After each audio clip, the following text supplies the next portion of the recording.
ગામમાં હું ગાડી લઈને જોતો ડાયરેક્ટ પગાર જોતો ઠાકોર નો ચેનલમાં એટલે માતાના પેટા મોજેલા હતા હું ડાયરેક્ટ પેડા લઈને ગામમાં જતો પેટા આ જુઓ આ લાયા જુઓ ભાડો કોકા ભરીને લાયા છે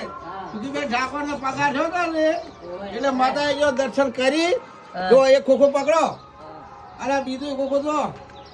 પેડા છે માતાએ ઝૂમ કરીને આવ્યો છું હોવે તો પછી માતાજી પેડા ધરાયા અને જોરદાર મજા આવી ગઈ અને મોજ આવી અને માતાજી જો ચેનલમાં રૂપિયા લાયા એટલે મોજ આવી અને મજા આવી માતાજી પેડા ધરાયા હવે તમારે ધરાવવું પડે જો હોવે તમારા ચેનલનો પગાર છો વાલા મારા મિત્રો જેવો સપોર્ટ કર્યો છે એવો જ એવો કરતા રહેજો મારા વાલા મિત્રો જો અમે આટલી મહેનત કરી છે એટલે મહેનત